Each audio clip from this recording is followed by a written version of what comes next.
ಅಂತಾರಾಷ್ಟ್ರೀಯ ಕೃಷ್ಣ ಭಾವನಾತ್ಮಕ ಸಂಘ ಇಸ್ಕಾನ್ ದಾವಣಗೆರೆ ಸಂಸ್ಥಾಪಕಾಚಾರ್ಯ ಎ.ಸಿ. ಭಕ್ತಿ ವೇದಾಂತ ಸ್ವಾಮಿ ಪ್ರಭುಪಾದರ್ ಇವರ ಸಂಯುಕ್ತದಲ್ಲಿ ದಾವಣಗೆರೆ ಮಹಾನಗರದಲ್ಲಿ 4ನೇ ಬಾರಿಗೆ ವಿಶ್ವವಿಖ್ಯಾತವಾದ ಪುರಿ ಶ್ರೀ ಜಗನ್ನಾಥ ಸ್ವಾಮಿಯ ರಥಯಾತ್ರೆ ಜುಲೈ 2 ಬುಧವಾರದಂದು ಅದ್ದೂರಿಯಾಗಿ ಜರುಗಿತು. ಶ್ರೀ ಕೋದಂಡರಾಮ ದೇವಸ್ಥಾನ ಮಂಡಿಪೇಟೆ ಈ ಸ್ಥಳದಲ್ಲಿ ಮಧ್ಯಾಹ್ನ 2 ಗಂಟೆಗೆ ಉದ್ಘಾಟನೆ ಪ್ರಾರಂಭಿಸಿ ಇದೇ ದೇವಸ್ಥಾನದಿಂದ ರಥಯಾತ್ರೆಗೆ ಚಾಲನೆಯನ್ನು ನೀಡಲಾಯಿತು.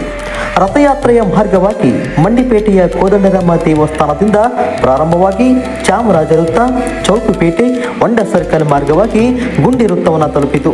ಈ ರಥಯಾತ್ರೆಗೆ ಬೇರೆ ಬೇರೆ ಜಿಲ್ಲೆಗಳಿಂದ ಸಾಕಷ್ಟು ಭಕ್ತಾದಿಗಳು ದೇವರ ದರ್ಶನಕ್ಕೆ ಆಗಮಿಸಿತ್ತು.